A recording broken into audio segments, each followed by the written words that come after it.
week on Hollywood One-on-One, Woody Allen. Yes, the Woody Allen on the real Woody Allen. I'm not a publicity freak or a hound. Also, Beatty and Benning take their love affair to the big screen. It's a little like standing up in the middle of a rap concert and singing Danny Boy. And the return of the Lucas. George Lucas is back with a pet project, the Radioland Murders. Well, if I get an idea and I love the idea, I will eventually get around to making it.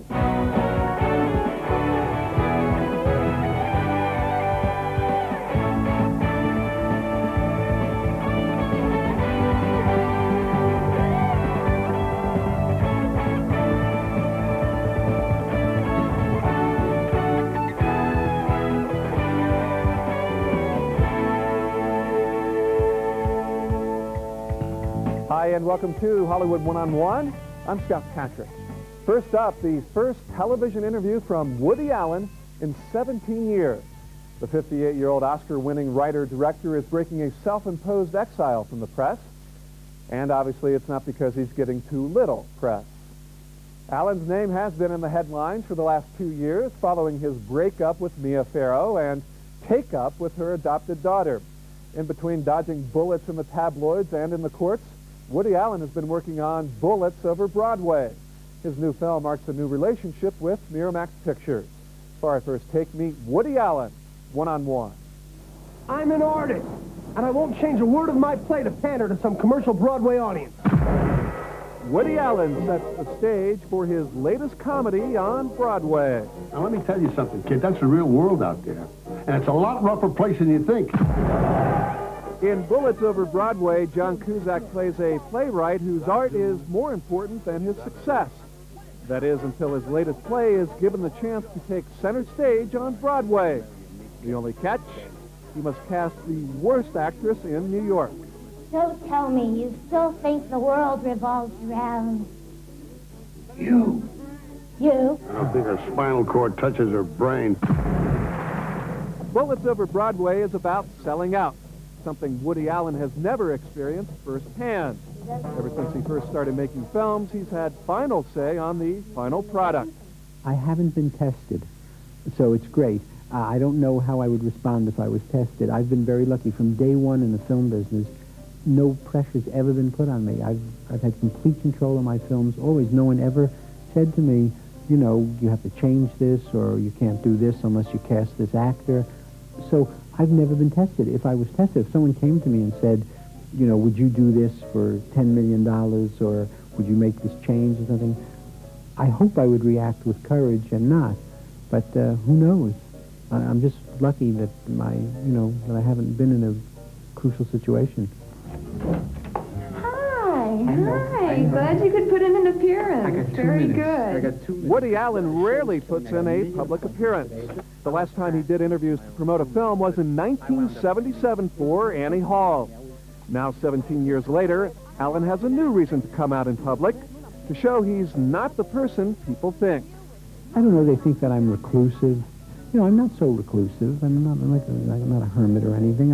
I'm not a publicity freak or a hound, but I'm not a recluse. And it's funny, I'm not a morose type. I'm not a depressive character. And I'm not the character they play in my movies. I'm different. I'm more thoughtful. I'm not as funny. You know, in the movies I write myself many funny things to say. I wish in real life I could always have a witty remark to make on every occasion, but I can't unless I take the time at home to write them.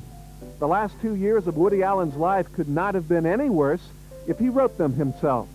She's got homework. I'm dating a girl who does homework.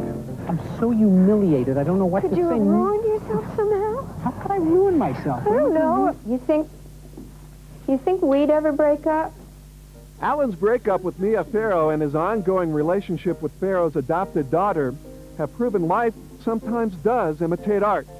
But amidst the legal battles, bad press, and an even worse breakup, Allen insists he isn't a cynic when it comes to love. My God, you really trust no one, do you? Well, when I would do pictures like Husbands and Wives and, any of the pictures I've done, people would say, gee, he's so cynical about romance and about love. But I'm not. I'm just realistic about it. I mean, it is complicated. It's hard for it to work. You do have to be lucky. you know, there are many realistic observations about it that I feel I've made that are not cynical. They're not depressing or nasty. I mean, they're just descriptive. But people think that any time that you're not Pollyanna about anything, that you're cynical. But it's not so. I'm just realistic about it. And through it all, he hasn't become cynical about life either. In fact, Alan has turned the most difficult time in his career into his most productive. I've always been productive. I like to work. I've always worked. My personal problems of the last couple of years were not something that impinged on my work. They impinged on my lawyer's work. You know, I mean, they had to deal with things. But I myself, you know, have always been a worker and you know, not fazed by those things very much. I mean, I'm just not. I mean, it's just the way that I am, my personality. Alan's personality has kept his work alive for more than 25 years. And he hopes audiences will give him and his new film, Bullets Over Broadway, another shot. I think maybe I'll go and check into a sanitarium and get the help that I need. And we'll talk later because it's been good. Of course, there is a made-for-TV movie concerning the Woody and Mia story in the works. Who does Woody Allen think should play Woody Allen on the TV screen? He says, Tom Cruise. Still ahead on Hollywood One-on-One, Warren Beatty and Annette Bening play lovers in the new movie Love Affair. They'll tell us how they researched the roles next. One-on-One.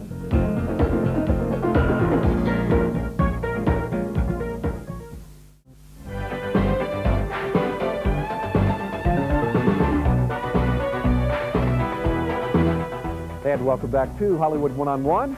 I'm Scott Patrick. Old-fashioned movie star. It's a description often given to Warren Beatty.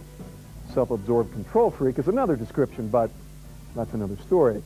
Beatty is often mentioned in the same breath as Gable and Grant, so it's no surprise that his new film is a throwback to the days of Clark and Carey.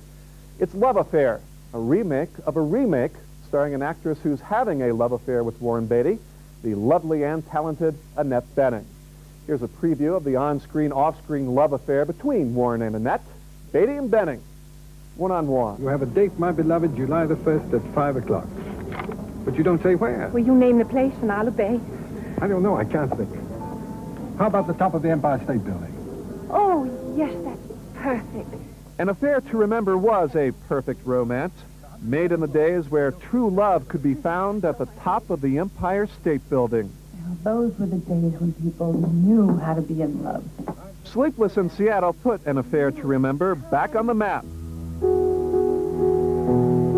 Now Warren Beatty and